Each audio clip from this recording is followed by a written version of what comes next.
సుమిత్ర విషయంలో మాలిని పారిజాతం కుట్రను బయటపెట్టి దక్షిణామూర్తి శివన్నారాయణ్ని కలిపిన సూరజ్. అసలు ఇదంతా ఎలా జరిగిందనేది వీడియోని స్కిప్ చేయకుండా చివరి వరకు చూడండి. కార్తీక దీపం అప్కమింగ్ ఎపిసోడ్స్లో ఏం జరగబోతుందో ముందుగా తెలుసుకోవాలి అనుకుంటే కింద కనిపిస్తున్న హైప్ బటన్ మీద క్లిక్ చేసి వీడియోని లైక్ చేసి ఛానల్ని సబ్స్క్రైబ్ చేసుకొని పక్కనే ఉన్న బెల్ సింబల్లో ఆల్ పై క్లిక్ చేయండి. మాలిని కుట్రలు శివనారాయణ తెలుసుకోవాలి అని మీరు కూడా కోరుకుంటే కామెంట్లో ఎస్ అని టైప్ చేయండి. ఇంకా శివనారాయణ జోష్నకిచ్చి సూరజ్ పెళ్లి చేయాలని నిర్ణయం తీసుకుంటాడు.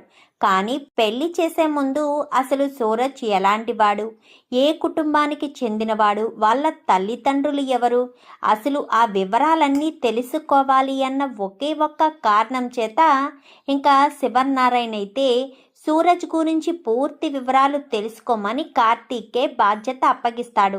అప్పగించేసరికి కార్తీక్ అయితే సూరజ్ గురించి తెలుసుకుందామని సూరజ్నే పిలిచి అడుగుతాడు. అడిగేసరికి సూరజ్ దేనికి సమాధానం చెప్పడు. ఆల్రెడీ నేను చెప్పాను కదా బ్రో అంటూ మాట్లాడడంతో అది కాదు బ్రో, అసలు నువ్వు ఎక్కడ చదువుకున్నావు, మీ అమ్మా నాన్న ఏమయ్యారు, ఎలా నీకు దూరం అయ్యారు, అసలు నువ్వు ఏ విధంగా అనాథాశ్రమానికి వెళ్ళావా లేక ఎక్కడ ఉన్నావు, ఏంటి నీ చదువెక్కడ, నువ్వు స్కూల్ ఎక్కడ చేసావు, కాలేజ్ ఎక్కడ చదివావు అంటూ ఇంకా ప్రశ్నలు వర్షం కురిపించేసరికి ఏంటి బ్రో, నన్ను ఏమన్నా ఇంటర్వ్యూ చేస్తున్నారా ఏంటి, ఇప్పుడు నాకు కొత్తగా జాబ్ ఏమీ ఇవ్వడం లేదు కదా, పాత జాబే కదా అంటూ మాట్లాడేసరికి అది కాదు బ్రో, నేను చెప్పేది ఏంటంటే నీ గురించి కొన్ని వివరాలు కావాలి, కొన్ని వివరాలు తెలుసుకుందాము అన్న ఉద్దేశమే తప్ప నాకు వేరే ఉద్దేశం లేదు, నువ్వు నన్ను తప్పుగా అర్థం చేసుకుంటున్నావు బ్రో అని చెప్పాను. కానీ నేనేమీ నిన్ను తప్పుగా అర్థం చేసుకోవట్లేదు, అసలు నీ స్కూల్ ఏంటి, నువ్వెక్కడా అంటూ ఇంకా అడుగుతున్నావు, ఎందుకో ఏంటో నాకు అర్థం కావట్లేదు అంటూ ఇంకా సూరజ్ మాట్లాడేసరికి అదేమీ లేదు బ్రో, నీ గురించి తెలుసుకుందామని అంతే, నీ గురించి అసలు నాకేమీ తెలియదు కదా, అందుకోసమని, అంతకు మించి ఏమీ లేదు అని చెప్పి మాట్లాడేసరికి సరే నీకు చెప్పడం ఇష్టం లేదనుకుంటా, సరే బ్రో అంటూ ఇంకా కార్తీక్ అయితే సూరజ్ని పంపించేస్తాడు. పంపించేసేసరికి జోష్న కూడా మాటలు విని వెళ్ళిపోయి తన సీట్లో కూర్చుంటుంది.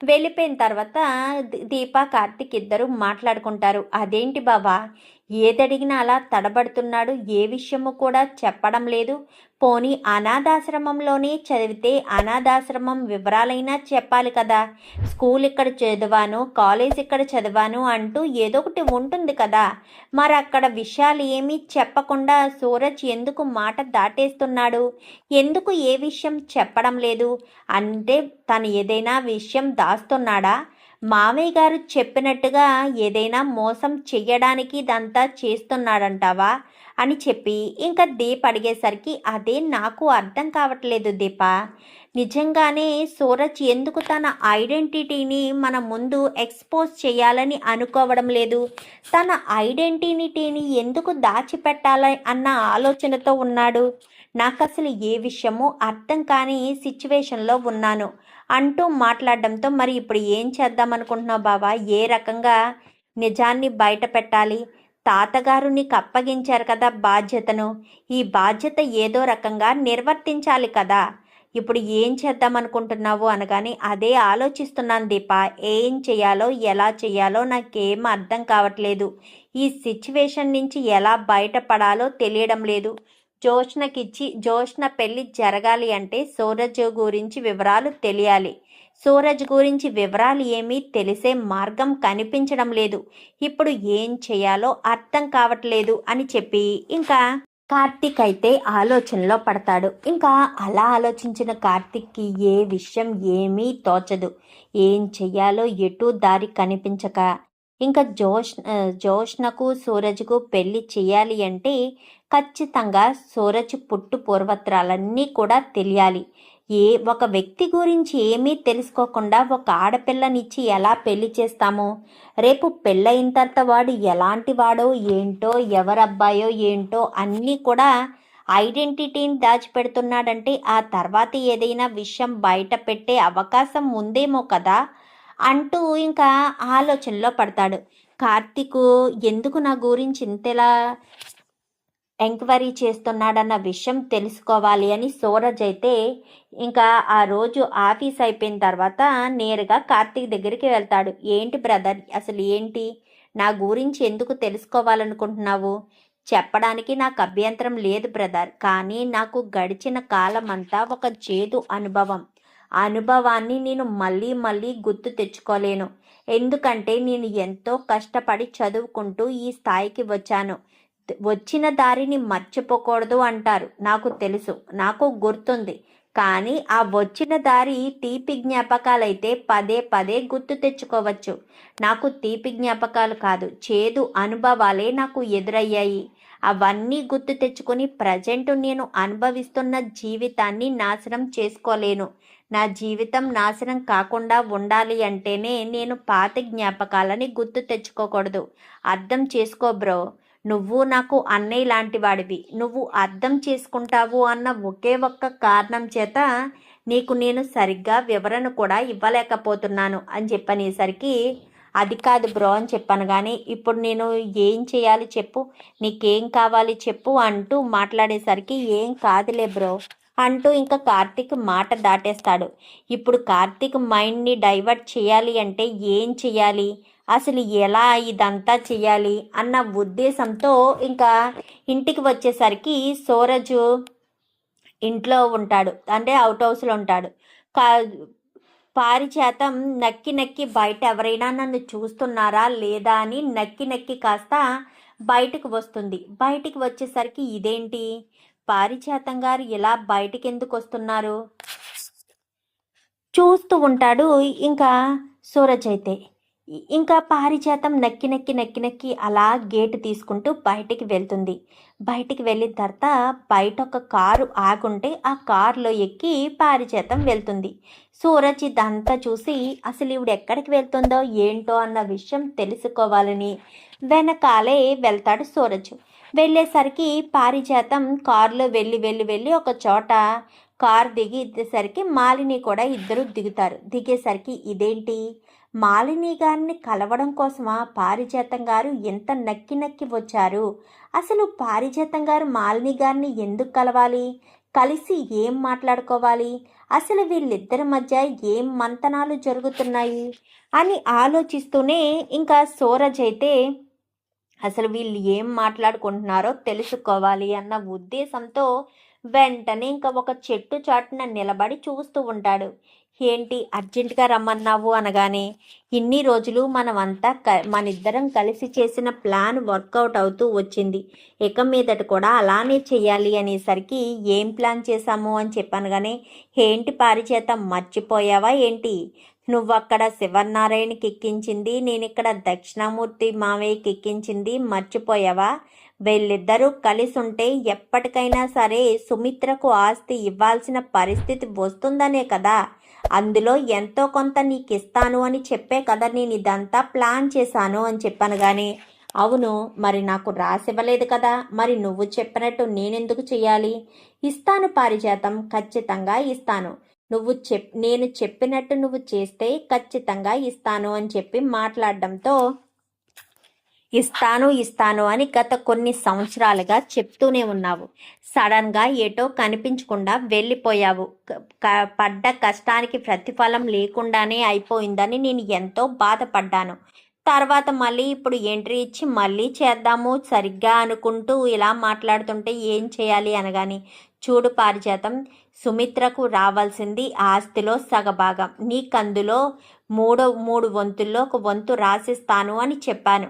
ఖచ్చితంగా ఆస్తి మొత్తం నా పేరు మీదకి వచ్చిన మరుక్షణం నీకు ఆస్తి రాసిస్తాను అని చెప్పాను. కానీ నీకు పిల్లలుంటారు కదా, ఆస్తి మొత్తం నీ పేరు మీదకి ఎందుకు వస్తుంది అంటూ చెప్పడంతో, వస్తుంది పారిజాతం, అదంతే వస్తుంది, నీకు తెలియదు, వచ్చే అవకాశం ఉంది అని చెప్తున్నాను కదా, ఖచ్చితంగా వస్తుంది అని చెప్పనేసరికి సరేనని ఇంకా ఏం మాట్లాడాలో అర్థం కాక, సరే నువ్వు చెప్పినట్టే చేస్తాను అనగానే, ఇప్పుడు నువ్వు చెయ్యాల్సిన పని ఏంటంటే మా బాబాయ్ని ఇంకా రెచ్చగొట్టాలి, వాళ్ళిద్దరూ ఎట్టి పరిస్థితుల్లోనూ కలవకూడదు, కలిసే అవకాశం కూడా వాళ్ళకి ఇవ్వకూడదు అంటూ మాట్లాడడంతో, అదే నేను ఆలోచిస్తున్నాను, ఏ విధంగా గొడవ మొదలు పెట్టాలా అని చూస్తున్నాను అనేసరికి, గొడవ మొదలు పెట్టడం ఏంటి, ఏ విధంగా మొదలు పెడతావో అనగానే, అదే కదా తెలియడం లేదు, ఏ విధంగా మొదలు పెట్టాలో తెలియకే కదా నేను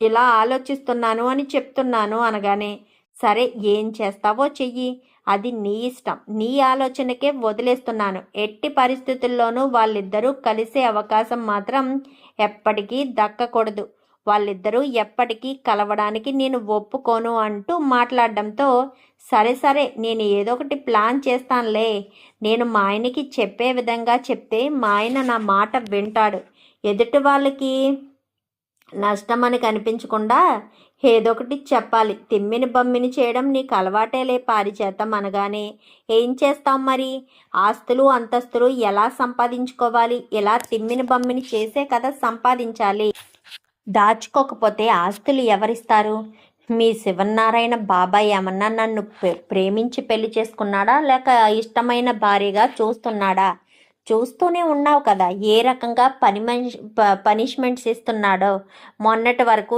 ఏదో చేశానని చెప్పి ఈ పనిష్మెంట్ ఇచ్చాడు, పని మనిషి అవతారం ఎత్తమని, ఒకప్పుడు ఇదే కదా పిన్ని నీ బ్రతుకు అని చెప్పాను, కానీ పాత బ్రతుకులు ఎందుకులే మాలిని, జరిగిపోయిన దాని గురించి పదే పదే ఆలోచించడం వల్ల, పదే పదే దాని గురించి చెయ్యడం వల్ల ఎలాంటి ఉపయోగం లేదులే మాలిని, అదంతా జరిగిపోయిన గతం గురించి నేను ఆలోచించను, జరగబోయే దాని గురించే నేను ఆలోచిస్తాను అంటూ ఇంకా పారిజాతం మాట్లాడేసరికి ఇదంతా కూడా వీడియో తీస్తాడు. అంటే వీళ్ళిద్దరూ విడిపోవడానికి కారణం వీళ్ళిద్దరూ చేస్తున్న కుట్రలా, వీళ్ళిద్దరూ కలిసిపోతే ఎక్కడ సుమిత్ర గారికి ఆస్తి ఇవ్వాలి అన్న ఉద్దేశంతోనే ఈ రకంగా వీళ్ళిద్దరూ కలిసి గొడవలు పెట్టి శాశ్వతంగా వీళ్ళిద్దరిని విడదీస్తున్నారన్నమాట. నేను ఈ విషయం వాళ్ళకి చెప్పి ఎట్టి పరిస్థితుల్లోనూ పారిజాతం గారిని అటు మాలిని గారికి షాక్ ఇవ్వాలి అని చెప్పి ఇంకా సూరజ్ కాస్త అనుకుంటాడు. అనుకునేసరికి ఇంకా పారిజాతం సరే ఇంకా నేను వెళ్ళొస్తాను అనగాని, సరే ఎలా వెళ్తావు అనగానే, ఎలా వెళ్తాను, కారులో తీసుకొచ్చావు కాదని కారులో వెళ్ళలేను, ఎందుకంటే నేను ఇంతసేపు కనిపించకపోవడంతో ఇంట్లో వాళ్ళు కంగారు పడుతూ ఉంటారు, అందుకే నేను ఆటోలో వెళ్తాను అనగానే, సరే అయితే జాగ్రత్త, నేను చెప్పింది మాత్రం గుర్తుపెట్టుకో అనగానే, నువ్వు నాకు చెప్పడం కాదు, నేను నీకు చెప్పింది నువ్వు గుర్తుపెట్టుకోవాలి, నువ్వు గుర్తుపెట్టుకుంటేనే కదా నేనేదైనా చేయగలుగుతాను అని చెప్పాను. కానీ అలాగే పారిజాతం, నీ కోరిక నేనెందుకు కాదంటాను, నాకు నచ్చిన పని నువ్వు చేస్తున్నప్పుడు నీకు నచ్చిన పని నేను చేస్తాను, చేయడంలో నాకు ఎలాంటి అభ్యంతరం లేదు అంటూ ఇంకా ఇద్దరికిద్దరూ మాట్లాడుకుంటూ ఉంటారు. ఇంకా అలా మాట్లాడుకున్న తర్వాత సరే అని ఇంకా అక్కడి నుంచి పారిజాతం ఆటోలో ఇంటికి వచ్చేస్తుంది. దానికంటే ముందే సూరజ్ కాస్త బయలుదేరి ఇంటికి వచ్చేస్తాడు, తన రూమ్లోకి తను వెళ్ళిపోతాడు. ఇంకా పారిజాతం ఏం కవరింగ్ చేయాలి, గుడికి వెళ్ళానని కవర్ చేద్దామని ఇంకా ఏదో చెవులో తల్లో పువ్వు పెట్టేసి నుదుటిన బొట్టు పెట్టేసి అక్కడ ఏదో సగం కొబ్బరి చెప్పు ఉంటే వచ్చేటప్పుడు బయట దేవుడి గుడి ముందు బయట ఉన్న చెప్పని తీసుకుని వచ్చేస్తుంది పారిజాతం. ఈలోపు ఇంట్లో పారిజాతం కనిపించట్లేదని జోష్న వెతుకుతూ ఉండడంతో, పారిజాతం ఏది అనగానే కనిపించట్లేదు తాత అని చెప్పనేసరికి, పారిజాతం ఎటు వెళ్ళింది, ఎక్కడికి వెళ్ళింది అని చూస్తూ ఉంటాడు. ఎక్కడా పారిజాతం కనిపించదు. అదేంటి పారిజాతం ఎటు వెళ్ళిపోయిందో ఏంటో కనిపించడం లేదు అని చెప్పనగానే, నిన్ను వదిలి వెళ్ళిపోయిందేమో నాన్న అని చెప్పి ఇంకా దశరథ్ అనేసరికి, అంత అదృష్టం నాకెందుకుంటుందిరా, ఎటో వెళ్ళుంటుంది అంతే, అంతకు మించి ఎటు పోదులే, ఈ ఇంటిని వదిలి ఎందుకు వెళ్తుంది అనుకుంటూ ఇంకా మాట్లాడడంతో సరేనని ఇంకా మామూలుగా అనుకుంటారు. అలా అనుకున్న తర్వాత ఈ లోపు పారిజాతం కొబ్బరి చెప్ప బొట్టు పెట్టుకుని వస్తూ ఉంటుంది. అది చూసిన సూరజ్ కాస్త తెగ నవ్వుకుంటాడు. ఓయమ్మో ఈవిడ ఇంత నాటకాలు వేస్తుందా, కలవడానికి వెళ్ళిందేమో ఆ మాలిని గారి దగ్గరికి, ఈవిడ గారు మాత్రం గుడి నుంచి వస్తున్నట్టుగా భలే చేసిందే అనుకుంటూ ఇంకా సూరజు నవ్వుకుంటాడు. నవ్వుకున్న తర్వాత లోపలికి వెళ్ళిపోయి, ఎక్కడికి వెళ్ళావు పారిజాతం అనగానే, మనసు ప్రశాంతత కోసం గుడికి వెళ్ళాను, గుడిలో మనసు ప్రశాంతంగా అనిపించింది, అందుకే ఇంటికి తిరిగి వచ్చాను అంటూ ఏదో వేద పండితులు చెప్తారు ఆ రకంగా చెప్తుంది. పిన్ని నువ్వేనా పిన్ని అనగాని, ఏంటి దశరథ, నాలో వచ్చి నీ మార్పును చూసి ఆశ్చర్యపోతున్నావా, ఆనందభరితుడివైపోతున్నావా అనగాని, లేదు షాక్ అయిపోతున్నాను పిన్ని అని చెప్పనేసరికి, ఎందుకు దశరథ, నేను గుడికి వెళ్ళకూడదా, గుడికి వెళ్ళే హక్కు అధికారం నాకు లేదా, నేను గుడికి వెళ్ళడానికి అసమర్థురాలినా అని చెప్పాను. కానీ అది కాదు పిన్ని, నువ్వు అసలు ఏ విషయం కూడా ఏది సీరియస్గా తీసుకోవు కదా, ఇప్పుడు గుడికి వెళ్ళాల్సిన అవసరం అంతలా ఏముందా అని డౌట్, అంతే, అంతకు మించి ఏమీ లేదు. ఏదో ఉందిలే దశరథ, వెళ్ళకూడదా ఏంటి, వెళ్ళాలనిపించింది, వెళ్ళాను, వెళ్ళి మనస్ఫూర్తిగా భగవంతుణ్ణి స్మరించుకుని ఇంటికి వచ్చాను అంటూ మాట్లాడడంతో, సరే సరే వెళ్ళు లోపలికి అనేసరికి, ఒక్క నిమిషం పారిజాతం గారు అంటూ ఇంకా సూరజ్ ఎంట్రీ ఇస్తాడు. ఎంట్రీ ఇచ్చేసరికి ఈలోపు కార్తీక్ వాళ్ళు కూడా వస్తారు. మరుసటి రోజు ఉదయం కదా జరిగిన విషయం. కార్తీక్ దీప వస్తారు. ఏమైంది బ్రదర్ అని చెప్పాను. కానీ పారిజాతం గారు గుడికి వెళ్ళి దేవుణ్ణి స్మరించుకుని వచ్చారంట బ్రదర్ అని చెప్పనేసరికి, అవునా, ఏంటి పారు ఏ గుడికి వెళ్ళడం, ఏంటి వింత, అసలు నేను అసలు ఇది భరించలేకపోతున్నాను. ఇంత పెద్ద వింతలు విద్రోహాలు జరుగుతుంటే 7th వండరు 8th వండరు అంటూ మాట్లాడుతున్నారు ఎందుకు, ఇదొక పెద్ద వింత కదా, అద్భుతమైన వింత కదా అంటూ మాట్లాడేసరికి, ఏంట్రా నేను గుడికి వెళ్ళకూడదా ఏంటి, మీ ఇద్దరూ నేనేదో తప్పు చేసినట్టుగా మాట్లాడుతున్నారు అనగానే, తప్పు చేయలేదండి, మీరు కుట్ర చేశారు, కుట్రలు కుతంత్రాలు చేసి పాపం శివనారాయణ గారిని మోసం చేస్తున్నారు అంటూ మాట్లాడడంతో, ఏం మాట్లాడుతున్నావురా, నా భర్తను నేను మోసం చేయడం ఏంటి, మోసమే చేస్తున్నారు పారిజాతం గారు, లేదంటే మోసం కాకపోతే మరేంటి, మీరు ఎక్కడికి వెళ్ళారు, గుండెల మీద చెయ్యేసుకుని చెప్పండి, వద్దొద్దొద్దు శివనారాయణ గారి తల మీద చెయ్యి వేసి చెప్పండి అనగానే, వద్దులేండి, ఇప్పుడు ఇంత సునాయాసంగా అబద్ధం చెప్పడానికి వెనకాడని మీరు ఖచ్చితంగా అబద్ధమే చెప్తారు, మీరు ఇలా అబద్ధం చెప్తే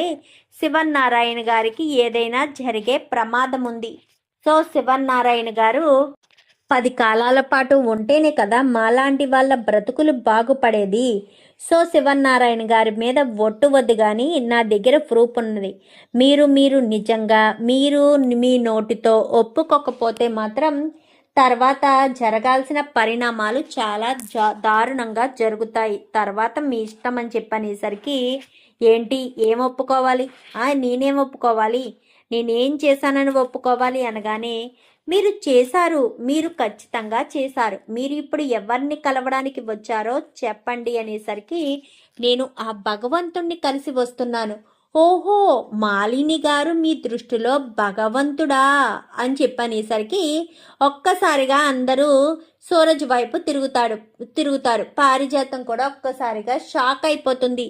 ఏంటి ఏమంటున్నావు సూరజ్ అనగానే, అవునండి, ఇప్పుడు పారిజాతం గారు కలవడానికి వెళ్ళింది ఆ మాలిని గారిని, ఎక్కడికి వెళ్ళారు ఏంటి అంటే దేవుని దర్శనానికి అంటున్నారు. ఈ కొబ్బరి చెప్ప ఇవన్నీ కూడా దారిలో ఎక్కడో తీసుకొచ్చినవే, మాలిని గారిని కలవడం కోసమే ఈవిడ బయటకు వచ్చిన కారు ఎక్కి వెళ్ళిపోయింది, తిరిగి మళ్ళీ ఆటోలో తిరిగి వచ్చింది, వీళ్ళిద్దరూ పలానా చోటకి వెళ్ళి మాట్లాడుకున్నారు అనేసరికి, చూసారా వీడిని ఇలాగే నెత్తికెక్కించుకుంటే వీడి ఇలాగే అబద్ధాలు చెప్తాడు, మోసాలు చేస్తాడు, వీడిని నమ్మకండి అంటూ ఇంకా పారిజాతం మాట్లాడేసరికి, ఏంటి నేను అబద్ధం చెప్తున్నానా, నేను మోసం చేస్తున్నానా అని చెప్పాను. కానీ నువ్వు పారిజాతం మీద నింద వేశావు కదా సూరజ్, నీ దగ్గర సాక్ష్యం ఏమైనా ఉందా అనగాని, ఖచ్చితంగా ఉంది సార్, 100కి 100% ఉంది, సాక్ష్యం లేకపోతే ఎలాగా,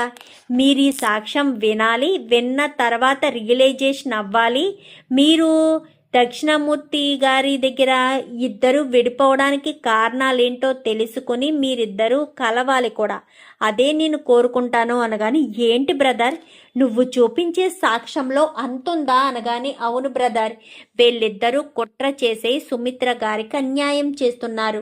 సుమిత్ర గారికి అన్యాయం చేయడం కోసమే ఈ స్నేహితులిద్దరినీ శాశ్వతంగా విడదీశారు, ఇంకా విడదీయడానికి ప్లాన్ చేస్తున్నారు అని చెప్పి మాట్లాడేసరికి నమ్మలేకపోతున్నాను. ఏంటిదంతా చెప్పు సూరజ్ అనగానే, చెప్తాను సార్, చెప్పడం ఎందుకు, మీకే చూపిస్తాను అంటూ ఇంకా వీడియోను కాస్త చూపిస్తాడు. చూపించేసరికి ఇన్ని సంవత్సరాలుగా మన ఇద్దరం చేస్తున్న కుట్ర గురించి ఎవరికి తెలియకూడదు, ఇక మీదట కూడా సహాయం చేసి వాళ్ళిద్దరినీ ఎట్టి పరిస్థితుల్లో కలవనివ్వకూడదు అంటూ మాట్లాడడంతో అదంతా కూడా మాట్లాడిన తర్వాత ఇంకా అదంతా విన్న తర్వాత ఒక్కసారిగా షాక్ అయిపోతాడు ఇంకా శివనారాయణ అయితే. ఎందుకంటే ఎన్ని రోజులు కూడా వీళ్ళ స్నేహితులిద్దరూ విడిపోవడానికి దక్షిణామూర్తి చేసిన తప్పు అని శివనారాయణ అనుకుంటాడు. కానీ అక్కడ దక్షిణామూర్తి చేసింది తప్పు కాదు, కావాలనే ఈ పారిజాతం అటు మాలిని ఇద్దరు కలిసి ఎంత పెద్ద ప్లాన్ చేసి నా కుటుంబాన్ని, నా స్నేహితుడిని, అలాగే నా కోడలి ముఖంలో చిరునవ్వుని, తన తండ్రిని దూరం చేసి ఇదంతా చేశారు అన్న విషయాన్ని తెలుసుకున్న శివనారాయణ పారిజాతం మీద చాలా కోపంతో రగిలిపోతూ ఉండేసరికి, వీడెక్కడ దొరికాడు రా బాబు, నేను బయటికి వెళ్ళేటప్పుడు వీడు చూసి వీడు నన్ను ఫాలో అయ్యి వచ్చి అక్కడ మేము మాట్లాడుకున్న ప్రతి మాట రికార్డ్ చేసి వినిపించాడన్నమాట అని చెప్పి అనుకుంటూ ఉండగానే పారిజాతం చెంప పగలగొడతాడు. రా అంటూ పారిజాతాన్ని చేయి పట్టుకుని తీసుకుని సరాసరి మాలిని దగ్గరికి వస్తాడు. మాలిని దగ్గరికి వచ్చేసరికి సూరజ్ అనగాని, చెప్పండి సార్ అనగాని, ఆ వీడియో ప్లే చేయనేసరికి వీడియోను ప్లే చేస్తారు. ప్లే చేసేసరికి ఒక్కసారిగా దక్షిణామూర్తి షాక్ అయిపోతాడు. ఏంటి శివనారాయణ ఇది అనగాని, మన ఇద్దరిని విడదీసి సుమిత్ర ఆస్తి సుమిత్రకు రాకుండా చేయడం కోసమే వీళ్ళిద్దరూ కలిసి ఎంత పెద్ద ప్లాన్ చేశారు. ఇన్ని రోజులు నువ్వు తెలుసుకోలేకపోయావు, నేను తెలుసుకోలేకపోయాను. ఆస్తి అంతస్తే వీళ్ళకి ముఖ్యం, ప్రేమానురాగాలు, అనుబంధాలు, బంధాలు, బాంధవ్యాలు ఇవేమీ అవసరం లేదు. ఇద్దరు స్నేహితులు ప్రాణంగా ఇష్టపడి వాళ్ళిద్దరూ దూరం అయితే ఆ బాధ ఏంటో తెలుస్తుంది. తల్లిని కోల్పోయినా తండ్రినైనా దగ్గరికి తీసుకోకుండా, తండ్రితో అయినా ఏదో ఆటపాటలు ఆడకుండా కూతురు ఉండదు. అలా మీ ఇద్దరిని విడదీశారు వీళ్ళిద్దరూ అంటూ మాట్లాడేసరికి దక్షిణామూర్తి కూడా మాలిని చెంప పగలకొడతాడు. ఇద్దరు చెంపలు పట్టుకుని పక్కకు వచ్చేసేసరికి ఇంకా అంతా కూడా చాలా హ్యాపీగా కార్తీకు, సుమిత్ర అందరూ కూడా మళ్ళీ రెండు కుటుంబాలు ఒకటిగా ఉంటారు. ఈ మాలిని పారిజాతాన్ని మాత్రం పక్కకు నెట్టేస్తాడు. వీళ్ళంతా సంతోషంగా ఉంటారు. ఇంకా జోష్న అయితే, పారు ఎందుకు ఇలాంటి పని చేస్తుంది, గ్రానీకి అసలు బుద్ధి లేదు, ఆస్తి కోసం ఎంతకైనా దిగజారిపోతుందా, అమ్మ బాబోయ్, కట్టుకున్న భర్తను కూడా మోసం చేయడానికి వెనకాడలేదు. నాకైతే ఈ కుటుంబంతో రిలేషన్ లేదు కాబట్టి నేను వీళ్ళని ఇంతలా మోసం చేస్తున్నాను. ఈవిడికి రిలేషన్ ఉంది కదా, రిలేషన్ ఉండి కూడా ఈవిడ ఇలాంటి పనులు చేయడం నాకు అస్సలు నచ్చడం లేదు. ఏది ఏమైనా సరే పారు గ్రానీ చేసింది తప్పు పనే చేసింది గ్రానీ ఇలా చేయడం నాకు అస్సలు నచ్చడం లేదు అంటూ ఇంకా జోష్న కాస్త అనుకుంటుంది. అంతా కూడా చాలా సంతోషపడిపోతారు. శివనారాయణ ఇటు దక్షిణామూర్తి ఒకరినొకరు హగ్ చేసుకుని, క్షమించు సోదరా క్షమించు మిత్రమా అని అనేసరికి ఇద్దరు ఒకరికొకరు క్షమాపణ చెప్పుకుంటారు. సుమిత్రను కూడా హగ్ చేసుకుంటాడు. చాలా సంతోషపడతారు. ఇంకా అందరూ కూడా చాలా హ్యాపీగా అయితే ఉంటారు. ఎందుకంటే రెండు కుటుంబాల మధ్య గొడవలు పోయినందుకు.